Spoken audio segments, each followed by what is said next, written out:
Hello students, मैं हूं मनीष शंकर तिवारी और आप लोग देखना शुरू कर चुके हैं ई क्लासेस बाय मनीष सर। कक्षा 9 का पॉलिटिकल साइंस, राजनीति विज्ञान, जिसके अंतर्गत हम अभी दूसरे ही अध्याय को पढ़ रहे हैं। एक लंबे अंतराल के बाद इसका तीसरा कंटेंट फिर से आप लोगों के सामने मैं लेकर आया हूं। अभी देखने में आ रहा है कि जो कक्षा 8 से कक्षा 9 में जो बच्चे आए हैं वो बच्चे बहुत ज़्यादा ध्यान इस तरफ नहीं दे रहे हैं, और कक्षा 9 से पास होकर जो 10वीं में चले गए हैं वो शायद इसलिए इन कंटेंट्स को ना देख रहे हो कि अब उन्हें इसकी ज़रूरत नहीं पड़ना, यही है ना। लेकिन आपको बता दूं मैं कि यदि आपको 9 और 10, 11 और 12 ये जो 4 क्लास हैं, इन 4 क्लासेस के कंटेंट यदि आप लोगों ने अच्छे से समझ लिए, अच्छे से आत्मसात कर लिए, तो आने वाले 40 सालों तक आपको कोई पराजित नहीं करने वाला ज्ञान के क्षेत्र में। या आप कोई कॉम्पिटिटिव एग्ज़ाम की तैयारी कर रहे हो तो भी ये जो है ये बेस कहलाता है।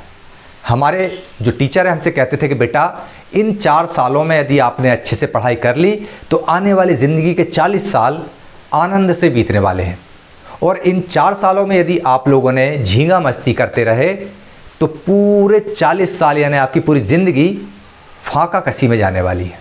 तो मैं भी यही मैसेज आप लोगों को देना चाहूँगा कि कोई भी सब्जेक्ट हो, 9 से लेके 12 तक कोई भी सब्जेक्ट जो आप पढ़ रहे हैं, जिनका आपको पेपर देना है, यदि आप लोग उन सब्जेक्ट्स को अच्छे से नहीं पढ़ते हैं तो आप आने वाले दिनों में कॉम्पिटिटिव एग्ज़ाम्स में बहुत अच्छी सफलता हासिल नहीं कर पाएंगे।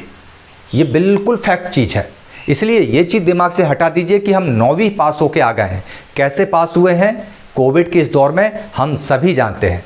इसलिए ज्ञान कहीं से भी मिले उसको हासिल करते रहिए।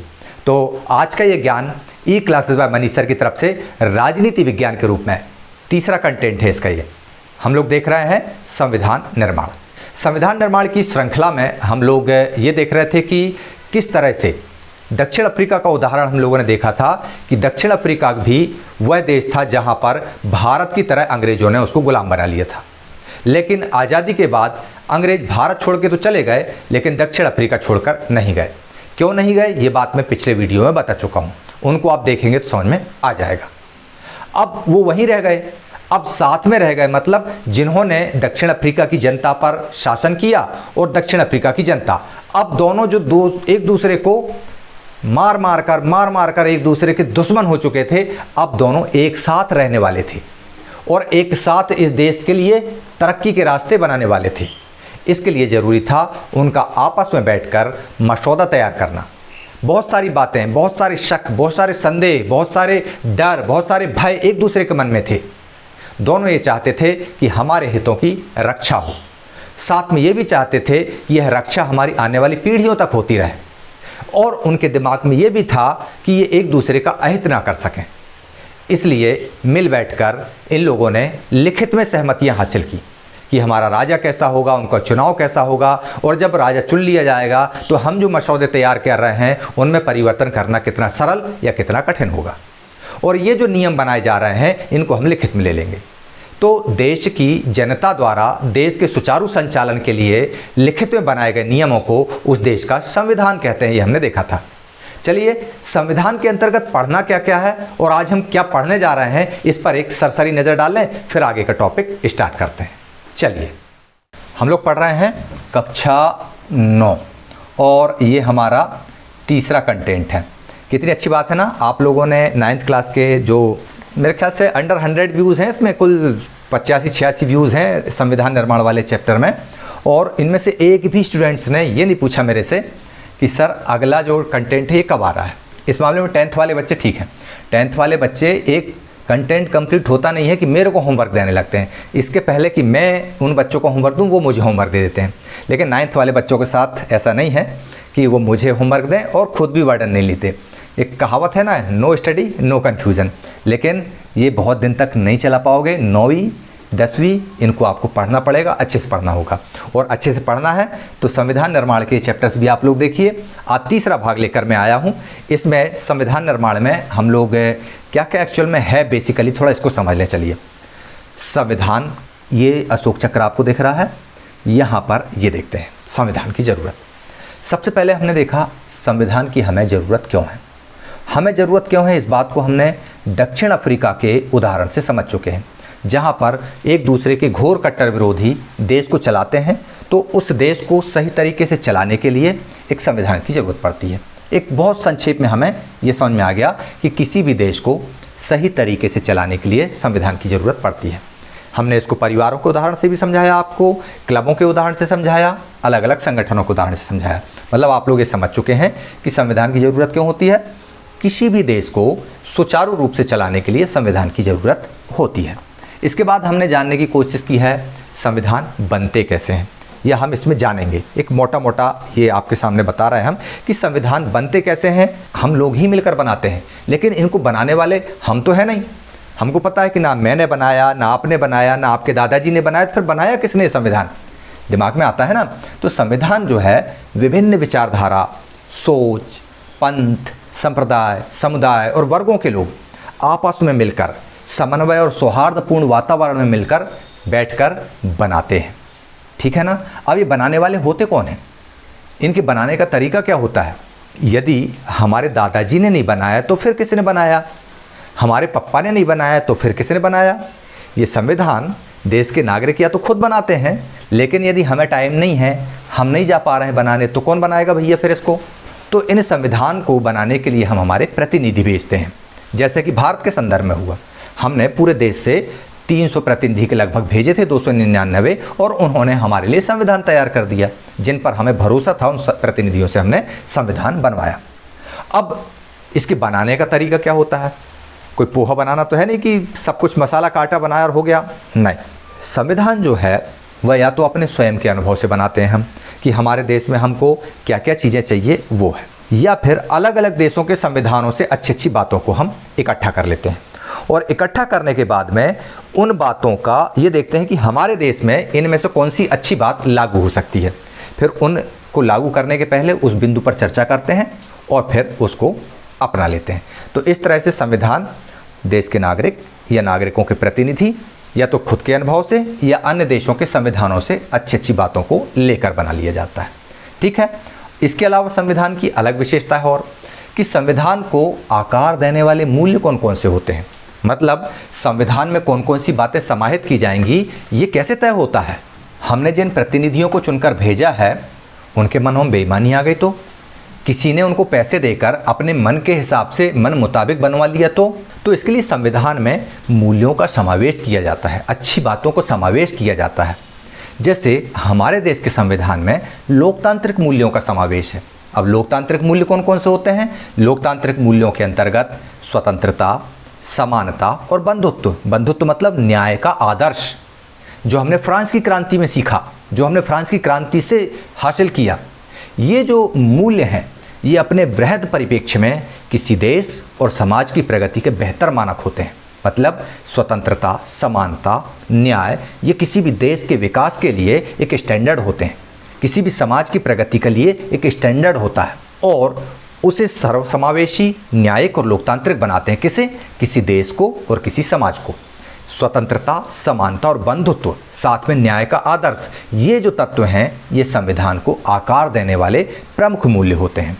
इसके साथ संविधान में समय अनुसार बदलाव होना चाहिए या नहीं, तो डेफिनेटली संविधान में ऐसी व्यवस्था हो कि संविधान में वक्त बदलता है तो ज़रूरत भी बदलती है, और वक्त और ज़रूरत के बदलते हुए हिसाब से संविधान में बदलाव का प्रावधान होना चाहिए। अब अगर संविधान में बदलाव का प्रावधान हो तो वह कैसे होना चाहिए। अगर कोई भी सरकार संविधान में मनमाने ढंग से बदलाव कर ले तो संविधान के बदलाव के लिए ऐसे प्रस्ताव होना चाहिए, ऐसे नियम होना चाहिए कि कोई भी सरकार मनमाने ढंग से उस संविधान को ना बदल सके, और अगर बदलाव हो तो जनता की इच्छा के अनुसार ही हो, भले वह बहुत ज़्यादा कठिनाई के साथ में हो। ये इस अध्याय की मोटी मोटी बातें हैं जो हमको समझना है। ये आपके सामने भारत के संविधान की प्रस्तावना दिख रही है। तो चलिए हम शुरू करते हैं भारतीय संविधान के निर्माण का। ये जो हमने अभी देखा इसको इसलिए दिखाया गया ताकि ये जो संविधान निर्माण का अध्याय है ये हम क्यों पढ़ रहे हैं ये समझ में आए कि आखिर हम इसको पढ़ें क्यों। भैया संविधान निर्माण ठीक है बना दिया तुम लोगों ने, बड़े बड़े नेताओं ने मिल बैठ के तैयार कर दिया, देश की सरकार है वो चला रही, उससे हमारा क्या लेना देना। यही सोच खराब होती है। सब कुछ हमारा ही लेना देना है। क्यों? क्योंकि उस संविधान का निर्माण हमने ही किया है। क्यों? क्योंकि अगर वहाँ पर बैठे हुए सरदार वल्लभ भाई पटेल थे तो वो किसानों के नेतृत्व कर रहे थे। अगर वहाँ पर बैठा हुआ भीमराव अंबेडकर था तो वह समाज के एक विशिष्ट वर्ग का प्रतिनिधित्व कर रहे थे। वहाँ पर बैठे हुए यदि BN राव साहब थे तो वह एक न्यायिक श्रेणी के लोगों का प्रतिनिधित्व कर रहे थे। मतलब समाज के हर वर्ग का व्यक्ति, उनका प्रतिनिधि वहाँ पर बैठा हुआ था। हमारी ज़रूरतों को ध्यान में रखते हुए देश के संदर्भ में, देश के लिए हमारी क्या ज़रूरत है और हमको देश से क्या आवश्यकता है, दोनों एक दूसरे के कैसे पूरक बने रहें, इन आवश्यकताओं को, इन ज़रूरतों के आधार पर संविधान बनाया गया। इसलिए हमारा ये जानना बहुत ज़रूरी है कि संविधान क्या होता है, संविधान की ज़रूरत क्यों होती है, संविधान का निर्माण कैसे होता है, संविधान का निर्माण कौन करता है, संविधान का निर्माण कैसे होता है, और बनने के बाद यदि कभी इसमें बदलाव होना हो तो बदलाव कैसे होना चाहिए। ठीक है ना। अब आज के बाद कोई ये नहीं कहेगा कि हमें क्या मतलब, हमें सबसे ज़्यादा मतलब है कि संविधान हमारे देश का आईना होता है। यदि हम विदेशों में जाते हैं तो हमारी पहचान हमारे संविधान में दिए गए नियमों के मुताबिक होती है। हमारे राष्ट्र को पूरी दुनिया उसके संविधान से जानती है। इसलिए हमको मतलब है। अब हम ये नहीं कह सकते कि हमें क्या मतलब। ठीक है ना। तो चलिए आज हम देखते हैं भारत में संविधान निर्माण किस तरह से आरंभ हुआ। अगले 2 एपिसोड्स में यह अध्याय कंक्लूड हो जाएगा। चलिए हम आरंभ करते हैं। कक्षा 9 का ये जो तीसरा पार्ट है जिसको हम लोग पढ़ रहे हैं, इसमें हम देखेंगे संविधान निर्माण। क्या देखेंगे हम लोग? संविधान निर्माण। इसके अंतर्गत हम लोग देखेंगे भारतीय संविधान का निर्माण, और आज के इसके 2 टॉपिक हैं। पहला है संविधान निर्माण का रास्ता और दूसरा है संविधान सभा का गठन। चलिए हम आरंभ करते हैं। भारतीय संविधान का निर्माण। तो भारतीय संविधान के निर्माण को हम आरंभ करते हैं। तो जैसा कि हम लोगों ने दक्षिण अफ्रीका से ही हमारी बात आरंभ की थी, तो आज भी हम दक्षिण अफ्रीका से आरंभ करते हैं। ये नक्शा आपको दिख रहा है। तो दक्षिण अफ्रीका की ही तरह भारत में भी संविधान का निर्माण बहुत कठिन परिस्थितियों के बीच हुआ। हालांकि हालात एक जैसे नहीं थे, लेकिन कठिनाई की बात अगर हम करें तो दोनों जगह पर हालात कठिनाइयों से भरे हुए थे। यहाँ पर आपको दिख रहा है ये साउथ अफ्रीका, यहाँ पर ये दिख रहा है भारत। भारत की कठिनाई आपको यहाँ पाकिस्तान के झंडे से समझ में आ रही होगी। भारत जैसे विशाल और विविधता भरे देश के लिए संविधान बनाना आसान काम नहीं था। विविधता भरे देश मतलब जहाँ पर हिंदू भी हो, मुस्लिम भी हो, सिख भी हो, ईसाई भी हो, सैकड़ों बोलियाँ हों, भाषाएं हों और अलग अलग विचारधारा के लोग हों, और भौगोलिक रूप से भी बहुत बड़ा देश है। तो ऐसे देश के लिए संविधान का निर्माण करना बहुत सरल काम तो नहीं था भाई। भारत के लोग, ये आपको नक्शा दिख रहा है भारत, और जो बाजू में जो पाकिस्तान है यहाँ पर भी भारत का नक्शा दिख रहा है। मतलब हम तब की बात कर रहे हैं जब ये वाला हिस्सा भी भारत था और ये वाला हिस्सा भी जो यहाँ पर बांग्लादेश है ये भी भारत था। ये पूरा भारत था। और भारत के लोग तब क्या हो रहा था? गुलाम थे। किसके? अंग्रेजों के। पूरे देश पे अंग्रेजों का ठप्पा लगा हुआ था और अंग्रेजों की गुलामी से हम मुक्त हुए और भारत बन चुका था। लेकिन हमने देश की आज़ादी के साथ ही बंटवारे का दंश झेला। एक भारत रहा और दूसरा बन गया पाकिस्तान। तो पाकिस्तान, यहाँ पर भी पाकिस्तान था, जो यहाँ पर भारत दिखा आपको, यहाँ पर भी पाकिस्तान बन गया था। तो इस तरह से धर्म के आधार पर भारत का विभाजन हो गया, भारत और पाकिस्तान में। और ये जो विभाजन हुआ ये बहुत बर्बाद करने वाला था, दिल दहला देने वाला था। हजारों लाखों की तादाद में लोग मारे गए थे, बेघर बार हो गए थे, नदियां बह गई थी खून की। मतलब स्वतंत्रता संग्राम में जितना नुकसान नहीं हुआ, जितनी बर्बादी नहीं हुई, उतना इन चंद समय में हो गया भारत और पाकिस्तान के विभाजन के बाद। लोग ट्रेनों में भर भर कर इधर से उधर, उधर से इधर, मतलब पाकिस्तान से भारत, भारत से पाकिस्तान, अपनी संपत्तियां जितना समेट सके थे समेट लिए, नहीं तो जैसी की तैसी छोड़ के और भाग आए। कुछ यहाँ से उधर चले गए। बहुत बड़ी बर्बाद कर देने वाली, दिल को दहला देने वाला अनुभव था ये। विभाजन से जुड़ी हिंसा में सीमा के दोनों तरफ ये सीमा बन गई थी उस समय, और सीमा के इस तरफ यहाँ पर ये था पाकिस्तान और ये था इंडिया। क्या? इंडिया। तो यहाँ पर भी और यहाँ पर भी लाखों की तादाद में यहाँ पर भी लोग मारे गए और यहाँ पर भी दंगों में लोग मारे गए। दंगों में लोग मारे गए, इसके अलावा भी एक और बहुत बड़ी समस्या अंग्रेज़ों ने हमारे सामने छोड़ दी थी। अंग्रेज़ों ने जो देशी रियासतें थी उस समय 552 के करीब, कितनी, 552 के लगभग बोल रहा हूँ, डाटा मेरे को भी उतना कंफर्म नहीं है, 552 के लगभग देशी रियासतें थी। देशी रियासतें मतलब रजवाड़े, राजा, छोटे छोटे राज्य थे उस समय, जैसा आज मध्य प्रदेश, गुजरात, राजस्थान है, ऐसा नहीं था। इनमें भी छोटे छोटे राजा थे। जैसे मध्य प्रदेश में यहाँ पर ये भोपाल का राज था, यहाँ ये निज़ाम था हैदराबाद का, ये जम्मू कश्मीर का राजा यहाँ पे था, इसके बाद में ये जूनागढ़ रियासत थी एक यहाँ पर गुजरात में। ऐसे छोटी छोटी बहुत सारी 500 साढ़े 500 के लगभग रियासतें थीं। और जब अंग्रेज़ देश को छोड़ के जाने लगे तो उन्होंने ये कहा कि देसी राजाओं, तुमको अगर पाकिस्तान में मिलना हो तो पाकिस्तान में मिल जाना और भारत में रहना हो तो भारत में रह जाना। अब बड़ी मुश्किल खड़ी कर दी। कुछ रियासतें ऐसी थी जो कहती थी हम आज़ाद रहेंगे, कुछ रियासतें ऐसी थी जो कहती थी हम पाकिस्तान में विलय करेंगे। इतने मुश्किल टाइम पे संविधान लिखा जा रहा था।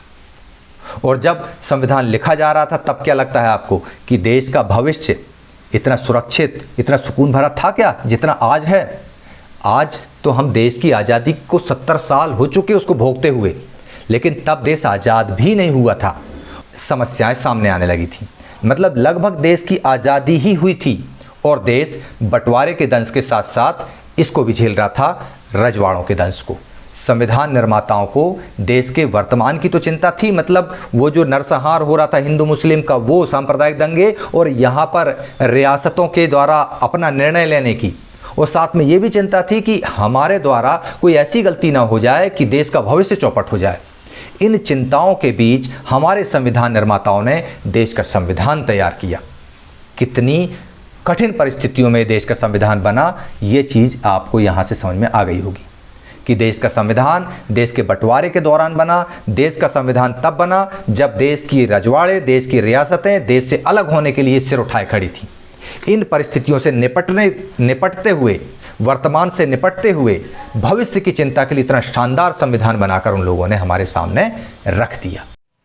पहली ही लाइन में लिखा हुआ है कि भारत का संविधान जो है निर्माण, भारत के संविधान का निर्माण उतनी ही कठिन परिस्थितियों में हुआ जितनी कठिन परिस्थितियों में दक्षिण अफ्रीका में हुआ। परिस्थितियां समान नहीं थीं, लेकिन विकराल उतनी ही थी। देश को छोड़कर जब अंग्रेज गए तो अंग्रेज भारत में रुके नहीं, लेकिन कहते हैं ना कि जैसे कोई किराएदार होता है, जब मकान छोड़कर जाता है तो मकान की प्लास्टर उखाड़ देगा, बल्ब निकाल लेगा, बोर्ड तोड़ देगा, नल की टोंटियाँ निकाल के भग देगा, तो ऐसे बहुत सारे तमाम काम कर लेते हैं। ऐसा ही अंग्रेजों ने किया था। जब देश को छोड़कर वो जाने लगे ना, तो देश के अंदर इतने खतरनाक हालात पैदा कर गए और उन खतरनाक हालातों से भारत के महापुरुषों को जूझना था। पहली हालात थे देश का बंटवारा करना। भारत और पाकिस्तान का बंटवारा धर्म के आधार पर कर दिया, एक हिंदू एक मुस्लिम। और जब ये बंटवारा हुआ तो दोनों संप्रदाय के लोग आपस में खूब लड़े, खूब एक दूसरे का खून बहाए। बहुत बेकार हालात थे उस समय। इसके बाद तत्काल में जब जाते जाते उन्होंने 552 जो रियासतें थी उनको फ्री छोड़ दिया, छुट्टा सांड की तरह, कि भैया तुम्हें पाकिस्तान में रहना हो पाकिस्तान में रहो, भारत में रहना हो भारत में रहो, आज़ाद रहना तो आज़ाद रहो। मतलब यदि उन रजवाड़ों के भरोसे रहे आते कि तुम निर्णय लोगे उसको हम मानते हैं हुजूर, तो आज पूरा भारत भौगोलिक रूप से एक देश एक राष्ट्र नहीं होता। आज भारत के अंदर 500 छोटे छोटे देश पनप चुके होते और हम ना जाने किस देश के नागरिक होते और आप ना जाने किस देश के नागरिक होते। ऐसी कठिन परिस्थितियों के बीच उन हालातों से भी लड़ना था और देश के भविष्य में संविधान निर्माण में कोई गलती ना हो जाए जिसका खामियाजा दूर भविष्य में जाकर भोगना पड़े। इन चीज़ों को भी ध्यान में रखना था और इन सब को देखते हुए हमारे हिंदुस्तान के महापुरुषों ने संविधान का निर्माण किया और शानदार किया। चलिए हम देखते हैं उस संविधान निर्माण का रास्ता कहाँ से आरंभ होता है। क्या एक रात में तैयार हुआ, एकदम सुबह उठे और संविधान बन गया, या कुछ और हुआ था? चलिए हम समझते हैं संविधान निर्माण का रास्ता। सारी मुश्किलें थी। मान लिया हमने कि बंटवारे का दंश था, आपस में हिंदू मुस्लिम लड़ रहे थे, सांप्रदायिक दंगे हो रहे थे, गांधी जी भाग भाग कर दंगों को रोकने के लिए उपवास रख रहे थे, सब चल रहा था। उधर देसी रियासतें भी, कोई बोल रहा था हम पाकिस्तान में जाएंगे, कोई बोल रहा था हम आज़ाद रहेंगे, कोई बोल रहा था हम भारत में रहेंगे। ऐसी बहुत सारी चीज़ें चल रही थी। इन सारी चीज़ों के बावजूद, इन सारी मुश्किलों के बावजूद भारतीय संविधान निर्माताओं को एक बहुत बड़ा लाभ था जो दक्षिण अफ्रीका के लोगों के पास में वो लाभ नहीं था। वो लाभ ये था कि दक्षिण अफ्रीका आज़ाद होने के बाद जिनसे आज़ाद हुआ था उन्हीं के साथ बैठ के उनको सहमति बनानी थी। मतलब जो शासन में थे पहले, उनको शासन से हटाया और फिर उनसे बोला कि आओ अब हमारे साथ मिलके अपन दोनों शासन करेंगे, ऐसा नियम बना लें। लेकिन भारत में ऐसा नहीं था। भारत में शासन करने वाले लोग देश छोड़ के भाग रहे थे। लेकिन जब देश के लोग उन भागने वाले राजाओं, मतलब अंग्रेज जो देश छोड़कर भाग रहे थे, उन अंग्रेज़ों से जब आज़ादी की लड़ाई लड़ रहे थे हम लोग, हमारे महापुरुष जब लोग आज़ादी का संग्राम लड़ रहे थे, राष्ट्रीय आंदोलन चल रहा था, उसी समय लोकतंत्र समेत अनेक बातों पर राष्ट्रीय सहमति बनाने का काम हमारे महापुरुष कर चुके थे। उसी समय जब देश गुलाम था, तभी से ये चर्चाएं होने लगी थी कि अंग्रेजों तुम अगर देश छोड़ के जाओगे तो भारत में जनतंत्र होगा, भारत में ऐसा होगा, भारत में लोकतंत्र स्थापित होगा, भारत एक डेमोक्रेसी होगी, भारत में अपना वोटिंग सिस्टम होगा, भारत में वयस्क मताधिकार होगा। ये सारी चीज़ें आज़ादी के पहले इन लोगों के दिमाग में सेट हो चुकी थी और लगभग सारे महापुरुषों के दिमाग में ये चीज़ थी कि भारत संपूर्ण प्रभुत्व संपन्न लोकतंत्रात्मक गणराज्य होगा जिसकी अपनी सुचारू व्यवस्था होगी। कैसे? हमारा जो है राष्ट्रीय आंदोलन सिर्फ विदेशी सत्ता के खिलाफ संघर्ष भर नहीं था कि यहाँ पर अंग्रेज सिपाही आए और भारतीय लोगों ने उनसे सीधी लड़ाई कर ली। नहीं, यह है अपने समाज को जगाने का भी आंदोलन था। समाज में फैली कुरीतियों को भी साथ में जगाते हुए चल रहे थे। याद कीजिए आप ईश्वर चंद्र विद्यासागर को, याद कीजिए आप राजा राम मोहन राय को, याद कीजिए आप ज्योतिबा फुले को, याद कीजिए आप सावित्रीबाई फुले को। ये लोग एक सामाजिक आंदोलन भी चला रहे थे, देश के समाज को और देश की राजनीति को बदलने के लिए, न्याय की व्यवस्था पर आगे बढ़ने के लिए, समन्वय की व्यवस्था लाने के लिए। आज़ादी के बाद भारत को किस रास्ते पर चलाना है, इसको लेकर के महापुरुष आपस में काफ़ी झगड़े करते थे। इनके बीच काफ़ी तीखे मतभेद होते थे कि आज़ादी के बाद देश इस रास्ते पर चलेगा। कोई बोलता था नहीं नहीं, आपकी बात नहीं मानते हम, आज़ादी के बाद देश ऐसा होना चाहिए। दूसरा कहता नहीं नहीं, आज़ादी के बाद देश ऐसा होना चाहिए। आप लोग भी करते हैं ना, जब कोई प्रोग्राम आप अरेंज करते हैं क्लास में, तो आप लोग आपस में बात करते हैं नहीं करते हैं कि हमारे प्रोग्राम में ये वाला डांस होगा, नहीं नहीं ये वाला गाना होगा। तो इस तरह के मतभेद उस समय भी थे, बहुत तीखे मतभेद थे। और ऐसा नहीं है कि वो मतभेद तब ही थे, आज वो सब खत्म हो गए, नहीं, वो मतभेद आज भी हैं। आज भी हम लोग आपस में एक दूसरे के खिलाफ खड़े हो जाते हैं वैचारिक रूप से कि नहीं हमारे देश में ये सरकार ठीक चल रही है, हम इस सरकार को ही रखेंगे, नहीं नहीं ये सरकार ठीक है, नहीं वो सरकार ठीक है, ये नियम ठीक है, वो कानून गलत है। ये मतभेद आज भी कायम है। लेकिन ये मतभेद कायम होते हुए, ये मतभेद रहते हुए भी कुछ बुनियादी विचारों पर सभी लोगों की सहमति कायम हुई। छोटी छोटी बातों पे भले आपस में झगड़ा हो, लेकिन जो बड़ा मुद्दा था राष्ट्र को लेकर के, उस पर सभी लोगों की सहमति हुई। उस पर चाहे पक्ष का आदमी हो, चाहे विपक्ष का आदमी हो, कोई भी विचारधारा का आदमी हो, सब एक मत थे कि हाँ शासन ऐसा होना चाहिए, बदलाव ऐसे होना चाहिए। होता क्या है, हमने अभी बात की आपसे कि आज़ादी के पहले ही भारत में, भारतीयों में, महापुरुषों में इस बात को लेकर सहमति बन गई थी कि आज़ादी के बाद भारत का संविधान कैसा होगा। इसकी शुरुआत होती है 1928 से, नेहरू रिपोर्ट, जिसको भारतीयों द्वारा संविधान निर्माण का पहला प्रयास माना गया। नेहरू रिपोर्ट से आप बिल्कुल कंफ्यूज मत होइए, ये प्रथम प्रधानमंत्री की बात नहीं है, ये उनके पिताजी की बात है, पंडित मोतीलाल नेहरू। पंडित मोतीलाल नेहरू ने अन्य 8 नेताओं के साथ मिलकर, कांग्रेस के लीडर्स थे वो, उनके साथ मिलकर एक भारत का संविधान लिखा जिसको नेहरू रिपोर्ट कहा जाता है। ये पहला प्रयास था भारतीयों द्वारा संविधान के लिखने का, संविधान को बनाने का। इसके ठीक 3 साल बाद सन 1931 में कराची में अधिवेशन होता है और वहाँ पर यह तय किया जाता है कि जब देश आज़ाद होगा, मतलब भारतीयों को कन्फर्म हो चुका था कि हम इतने कटिबद्ध हैं, संकल्पित हैं कि देश को आज़ाद करा ही लेंगे, लेकिन देश को आज़ाद कराने के बाद देश का संविधान कैसा होगा। देखिए, इससे हमको सीख मिलती है। हम 9th में हैं या 10th में हैं, हमको आगे हमारे जीवन का लक्ष्य निर्धारित कर लेना चाहिए कि हमको IAS बनना है, हमको IPS बनना है, हमको क्या बनना है। क्यों? क्योंकि केवल 9वीं में तो पढ़े नहीं रहना है। हम 9th पास करेंगे, हम 10th पास करेंगे, हम 11th पास करेंगे, ग्रेजुएट होंगे, इसके बाद हमको थानेदार बनना है, कि डॉक्टर बनना है, इंजीनियर बनना है, आईएएस आईपीएस बनना है, क्या बनना है, ये लक्ष्य निर्धारित होना चाहिए। जैसे भारतीयों का था कि आज़ादी के बाद भारत का संविधान कैसा होगा, हम इस पर आज से ही एक्सरसाइज शुरू कर दें। और उन्होंने 1931 में जो कराची में अधिवेशन हुआ था, वहाँ पर उन्होंने इसकी तैयारी शुरू कर दी। दोनों से क्या बात निकल कर आई? नेहरू रिपोर्ट 1928 और कराची अधिवेशन 1931, दोनों से एक साझा चीज़ निकल कर आई। वो निकल कर ये आई कि भारत का संविधान कैसा होगा। कैसा होगा मतलब देश जब स्वतंत्र होगा तब भारत के संविधान में कौन कौन सी बातें लिखी जाएंगी, उनमें से प्रमुख बातें यहाँ तय हो गई थी। पहली बात, सार्वभौमिक वयस्क मताधिकार होगा, मतलब देश में बिना जाति, धर्म, लिंग के आधार पर भेदभाव किए बिना देश में सभी को वोट डालने का अधिकार दिया जाएगा जिनकी उम्र 21 वर्ष से अधिक होगी। ठीक है, ये तय कर लिया गया था। फिर स्वतंत्रता और समानता का अधिकार, ये फ्रांस की क्रांति से ले लिया गया था कि भारत में सभी नागरिकों को स्वतंत्रता प्राप्त होगी, सभी को समानता प्राप्त होगी, अल्पसंख्यकों के अधिकारों की रक्षा की जाएगी। ये बातें मूल मोटी मोटी बातें तैयार कर ली। और इन सारी बातों को संविधान की रचना करने से पहले जब बैठ रहे थे तो सबके दिमाग में ये चीज़ थी कि नहीं, ये 3-4 बातें तो करना ही करना है। इस बात को लेकर के, इन बुनियादी मूल्यों को लेकर के सभी नेताओं में आपसी सहमति बन चुकी थी। इसमें कोई मतभेद नहीं था कि हमें ये नहीं करना है, सबके दिमाग में ये था कि हमें ये करना ही है। इसके पहले भारतीय लोग जो थे वो अंग्रेज़ों के समय में, जब अंग्रेजी शासन था, तो उनकी जो राजनीतिक संस्थाएं थी उनमें काम करने लगे थे। अंग्रेज़ों की जो व्यवस्थाएं थी, सैन्य व्यवस्था या प्रांतीय असेंबलियां, उनमें ये लोग काम करने लगे थे। और उनमें राजनीतिक संस्थाओं में काम करते करते उनको राजनीतिक संस्थाएं चलाने का, उनकी व्यवस्थाओं को जानने समझने का एक राजनीतिक अनुभव प्राप्त हो गया था, अनुभव उनको मिल चुका था।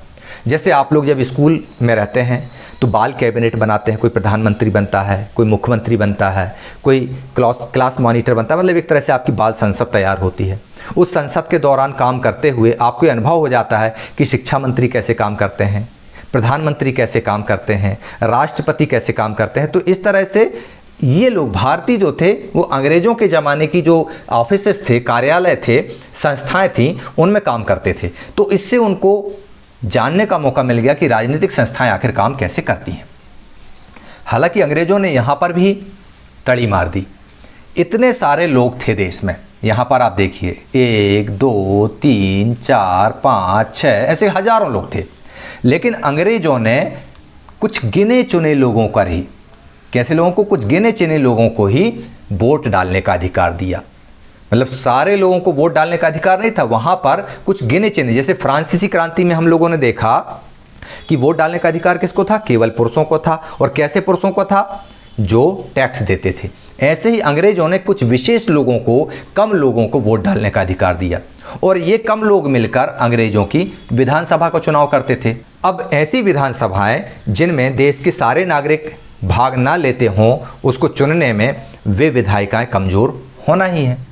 तो 1937 के बाद जब पूरे ब्रिटिश शासित भारत में जब प्रादेशिक असेंबलियों मतलब विधानसभाओं के चुनाव हुए तो ये सरकारें पूरी तरह लोकतांत्रिक नहीं थी, ये कमज़ोर भी थी और अलोकतांत्रिक भी थी। कमज़ोर का मतलब ये नहीं कि हाथ से तोड़ दो टूट जाए। कमज़ोर का मतलब जैसे 100 लोग होते हैं, 100 वोटर होना चाहिए, तो उनमें से 10 वोटर्स ने वोट दिया और चुन लिए गया, मतलब ये कमज़ोर हो गई। और अलोकतांत्रिक तो कहलाएगी क्यों, क्योंकि इसमें देश के सभी नागरिकों का योगदान नहीं था। तो इस तरह से भारतीय नेता अंग्रेज अफसरों और अंग्रेज जो प्रशासनिक अधिकारी थे, अंग्रेज़ों के जो कुछ नुमाइंदे थे, उनको बोलते थे कि आप लोग अलोकतांत्रिक हो, आप लोगों के द्वारा बनाई गई सरकारें लोकतांत्रिक नहीं हैं और ये कमज़ोर हैं। तो इनसे भारतीय नेताओं को सीखने का अवसर मिला कि अंग्रेज क्या गद्दारी कर रहे हैं, अंग्रेज क्या गड़बड़ी कर रहे हैं। ये चीज़ उनके जहन में आती थी, इनको वो लोग सीखते थे और ये सोचते थे कि ये गलती हम हमारे देश में नहीं करेंगे, जब अंग्रेज़ों से देश आज़ाद हो जाएगा तब हम ऐसा काम नहीं करेंगे।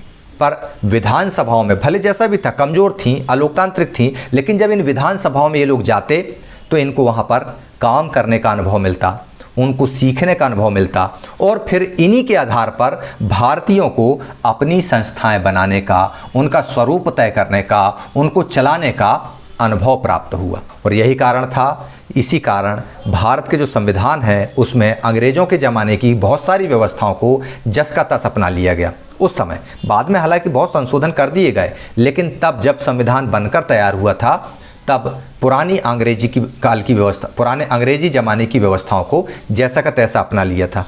और उदाहरण के रूप में अगर हम देखें तो 1935 का भारत सरकार अधिनियम, इसको भारतीयों ने, इसकी बहुत सारी बातें, लगभग 90% चीज़ों को आत्मसात अपने संविधान में किया हुआ था। अब आज़ादी के बाद भारत के स्वरूप को लेकर वर्षों पहले से चले चिंतन और बहसों ने काफ़ी लाभ पहुंचाया। देश आज़ाद हो गया। जब देश आज़ाद हो गया तो ये जो हम चर्चाएं करते चले आ रहे हैं कि भले वो कमज़ोर विधानसभा थी अंग्रेज़ों के ज़माने की, लेकिन भारतीय कम जाते थे लेकिन उसमें पहुँचते तो थे ना। तो वो लोग जो वहाँ पहुँचते थे उनको काम करने का, उनको सीखने का, संस्थाएँ चलाने का अनुभव मिला। और अंग्रेज़ों ने जो नियम बनाए थे, जैसे 1935 का भारत सरकार नियम जो अधिनियम था, उस अधिनियम को सीधा का सीधा उन्होंने उठा लिया और संविधान में रख लिया। मतलब आज़ादी के बाद भारतीयों को काय का लाभ मिला? जो पहले उन्होंने चिंतन, बहस, ये सारी चीज़ें उन्होंने की थी, इसका लाभ मिला। और इससे हमारे देश के नेताओं में आत्मविश्वास आया। इनके अंदर ये भाव आ गए कि नहीं, हम देश आज़ाद कर दो हमको, हम हमारा देश चला लेंगे। क्यों? क्योंकि उनको चलाने का अनुभव था।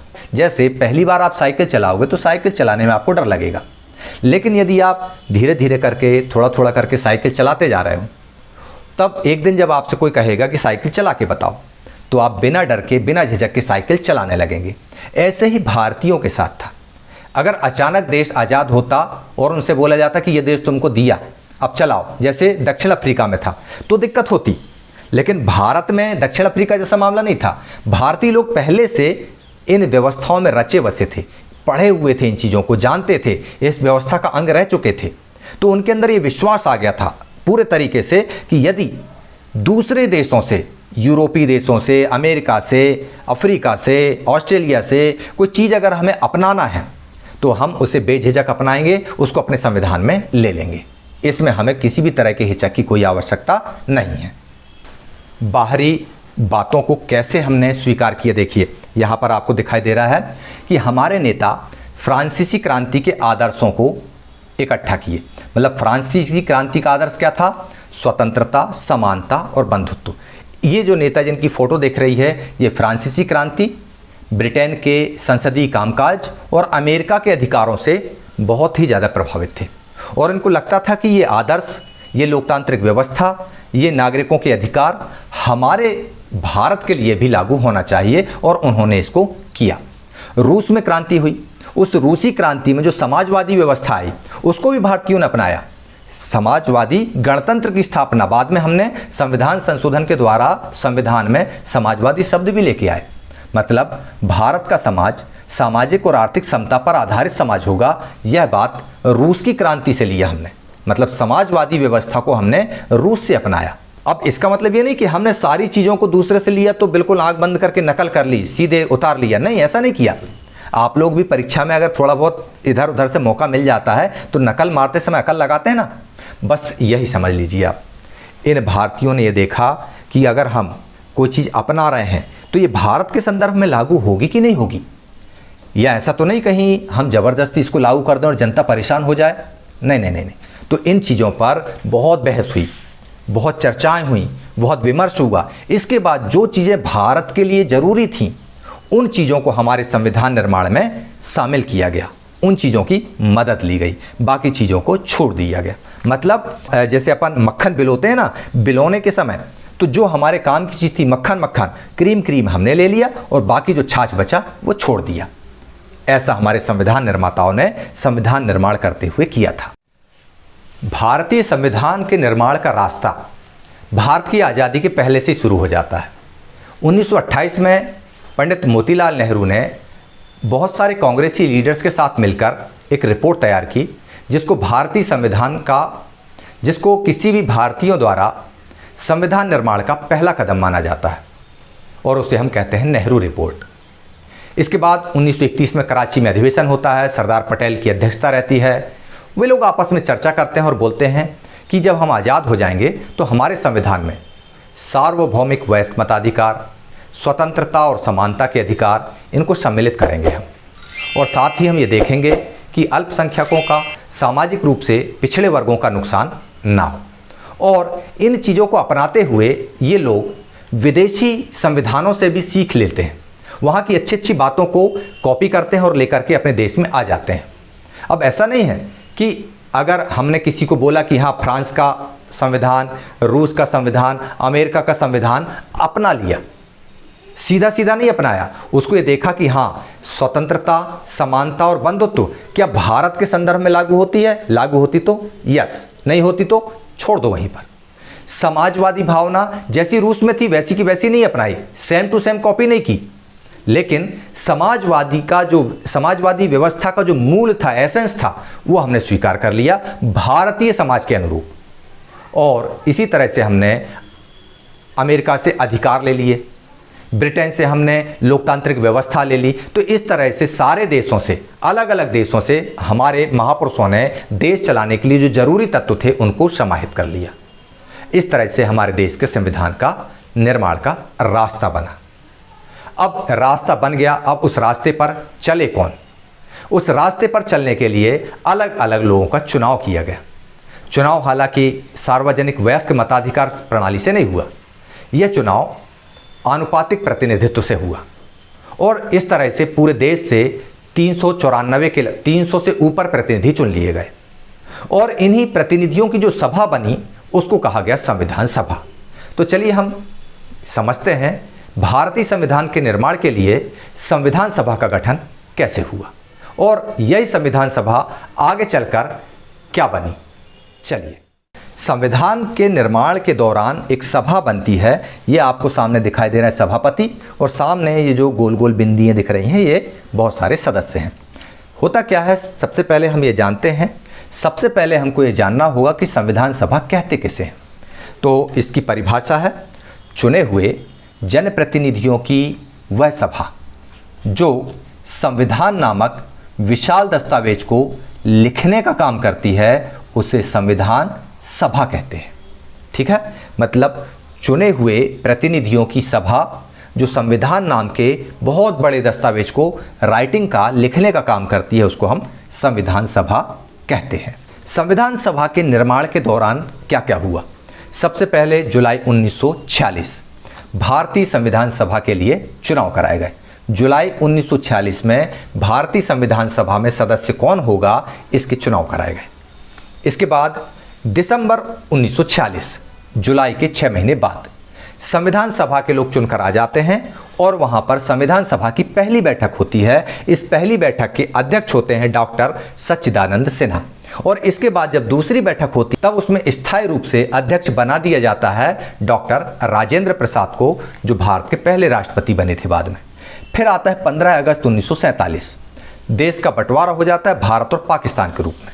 अब जब देश का बंटवारा हो जाता है भारत और पाकिस्तान के रूप में, तो भारत की संविधान सभा का भी 2 भागों में बंटवारा हो जाता है। अब भारत की संविधान सभा में कुल सदस्य रह जाते हैं 299। कितने रह जाते हैं? कुल 299 सदस्य रह जाते हैं।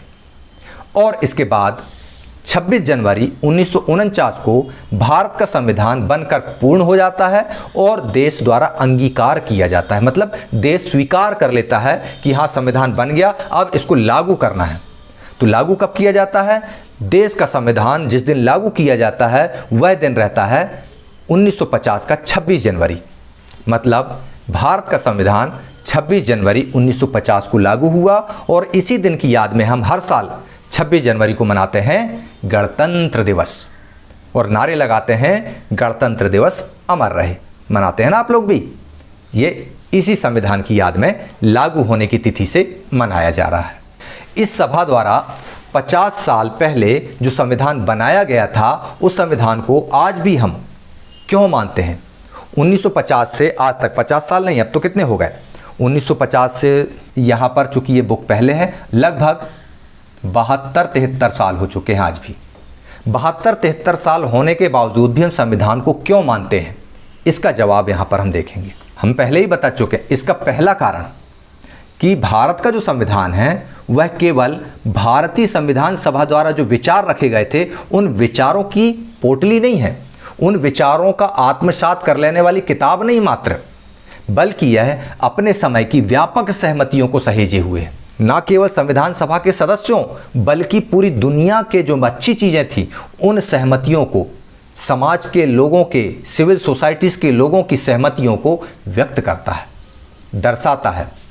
आज भी हम देखते हैं कि दुनिया के कई ऐसे देश हैं जहाँ पे संविधान या तो खत्म हो गए या उनको बार बार लिखना पड़ रहा है। कई देश ऐसे हैं जहाँ पर संविधान में लिखी बातों को मानते ही नहीं हैं, बोलते हैं हमें उससे कोई मतलब नहीं। पाकिस्तान का उदाहरण हमने देखा, मैक्सिको का उदाहरण हमने देखा, चीन का उदाहरण हमने देखा कि वहाँ के संविधान को वहाँ के शासक ही नहीं मानते हैं, राजनीतिक दल वहाँ उन संविधानों को सहमति नहीं देते हैं। कई देशों में संविधान कागज़ का एक टुकड़ा मात्र बनकर रह गया है, कोई उस पर आचरण नहीं करता, कोई उसको लागू नहीं करता। लेकिन भारत का संविधान आज भी 70-75 साल बाद भी सर्वग्राही है, सब लोगों के द्वारा स्वीकार्य है। पर हमारे संविधान की बात अलग है। हमारे संविधान का अनुभव एकदम जुदा है, बहुत अलग है। पिछली आधी शताब्दी बीत गई, 72-73 साल बीत गए। इस संविधान के ऊपर, हमारी संविधान की किताब के ऊपर बहुत सारे लोगों ने प्रश्नवाचक चिन्ह लगाए, बहुत सारे प्रावधानों पर सवाल उठाए। पूरी किताब पर नहीं, इसके प्रावधानों पर ध्यान दीजिएगा। सामाजिक समूहों ने संविधान के कुछ प्रावधानों पर क्वेश्चन मार्क लगाया, पर किसी भी सामाजिक समूह या राजनीतिक दल ने संविधान की वैधता पर सवाल नहीं उठाया कि संविधान में जो न्याय, समानता और स्वतंत्रता की बात की गई है ये गलत है। ये किसी ने नहीं बोला, सब ने बोला ये सही है। अलग अलग प्रावधानों पर जरूर किसी ने क्वेश्चन मार्क उठा लिया होगा, लेकिन ये नहीं कहा कि ये पूरी की पूरी किताब खारिज हम करते हैं। यही हमारे संविधान की असाधारण उपलब्धि है, अद्वितीय स्थिति हमारी संविधान की कि 72-73 साल बाद भी इसके 1-2 पन्नों में हम बोल सकते हैं कि ये गड़बड़ है, पूरी किताब को खारिज हम नहीं करते हैं। अब संविधान को मानने का दूसरा कारण क्या है कि भारत की जो संविधान सभा थी वह भी भारत के ही लोगों का प्रतिनिधित्व करती थी। किनका प्रतिनिधित्व करती थी? भारत के लोगों का। ऐसा नहीं कि भारत की संविधान सभा फ्रांस के लोगों के द्वारा मिलकर बनी थी, भारत की संविधान सभा अमेरिका के लोगों ने आके बनाई थी, या भारत की संविधान सभा में रूस या चीन के लोग थे। नहीं, भारत की संविधान सभा भारतीय लोगों द्वारा ही बनी थी, यहाँ पर भारत के ही प्रतिनिधित्व थे। हाँ, लेकिन उस समय कुछ कारण ऐसे थे कि सार्वभौमिक वयस्क मताधिकार का प्रयोग नहीं हुआ। क्यों? क्योंकि उस समय देश की स्थिति ऐसी नहीं थी कि देश के लोग चुनाव के द्वारा प्रत्यक्ष तरीके से भारतीय संविधान सभा का चुनाव कर सकें। क्या हुआ था? इसके पहले चुनाव मुख्य रूप से प्रांतीय असेंबलियों के सदस्यों ने किया था। कौन सी प्रांतीय असेंबली? हमने इसकी बात पहले कर चुके हैं। वे असेंबलियाँ जिनको भारतीय लोग बोलते थे अलोकतांत्रिक है, ये बेकार की असेंबलियाँ हैं, उन्हीं में से ये सदस्य काम करते थे। तो उन प्रांतीय असेंबलियों में जो भारतीय काम कर रहे थे, जो अलोकतांत्रिक असेंबलियां थीं, लेकिन काम तो भारतीय कर रहे थे ना, उसको बनाने का स्वरूप गलत था। इसलिए भारतीय लोग अंग्रेजों द्वारा बनाई गई असेंबलियों को बोलते थे कि आपकी असेंबलियां अलोकतांत्रिक हैं। ये नहीं बोलते थे कि हम लोग अलोकतांत्रिक हैं। जो चुने हुए भारतीय थे उन असेंबलियों में, उनकी भावनाएं अच्छी थीं, असेंबलियां भले खराब थीं। तो उन प्रांतीय असेंबलियों में जो भारतीय सदस्य काम कर रहे थे, उन्हीं सदस्यों ने इस संविधान सभा के चुनाव का काम किया और इसमें देश के लगभग सभी भौगोलिक क्षेत्रों का प्रतिनिधित्व मिला। कैसे? ये संविधान सभा में कुल 389 सदस्य थे, जिनमें ब्रिटिश प्रांतों के 292, देसी रियासतों के 93, कमिश्नरीज के 4।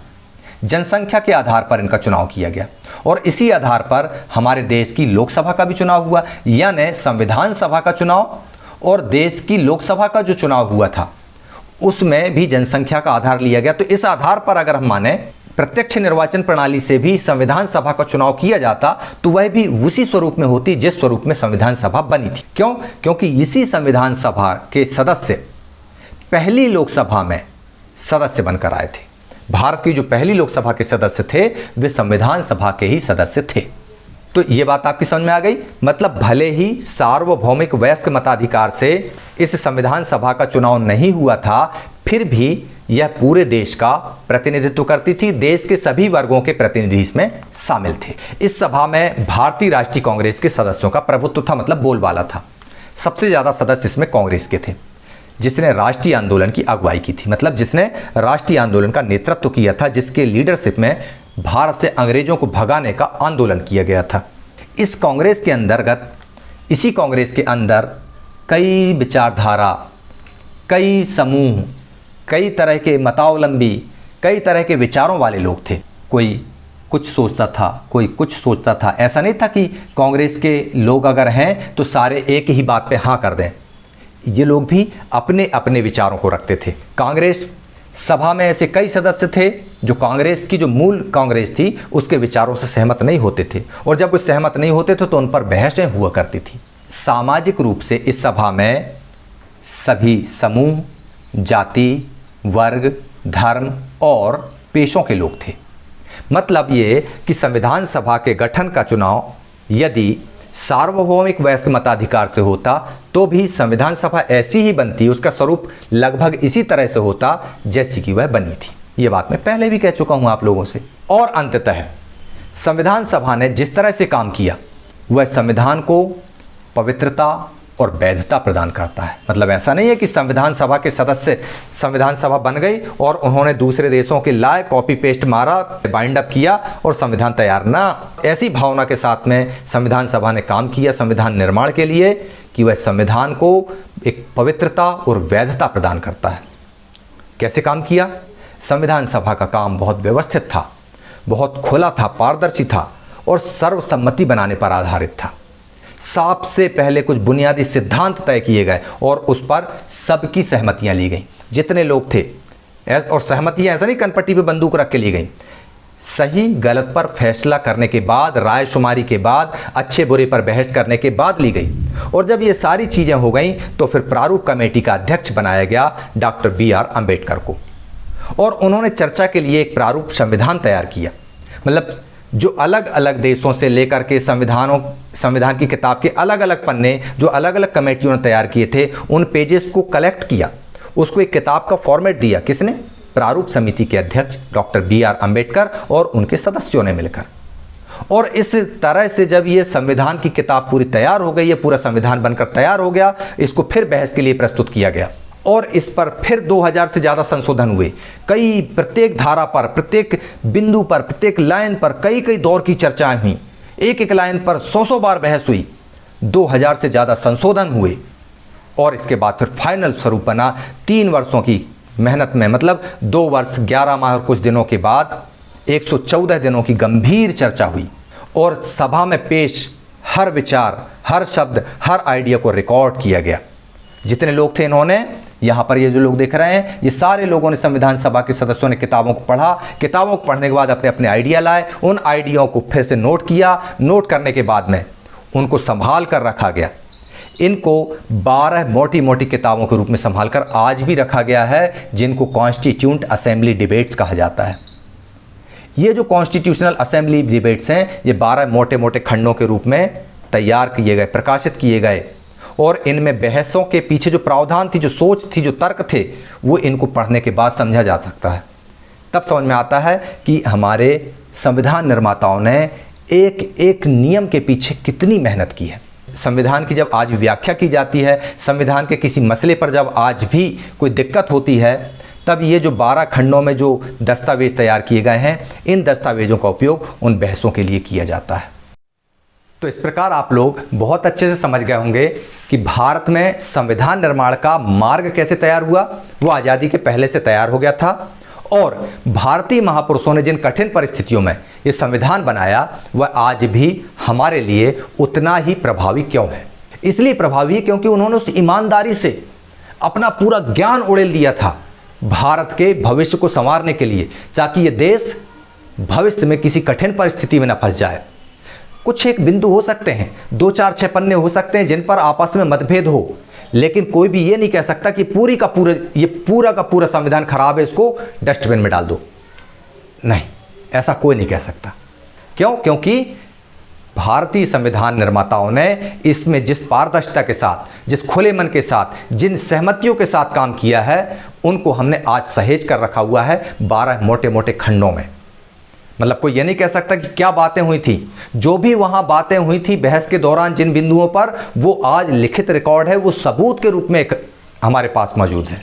तो कोई भी ये नहीं कह सकता कि संविधान को लिखने के दौरान फलाने ने बेईमानी की, ढिमाके ने बेईमानी की। किसी ने कोई बेईमानी नहीं की। जो कुछ भी उसमें लिखा गया वह व्यापक सहमति के आधार पर लिखा गया है।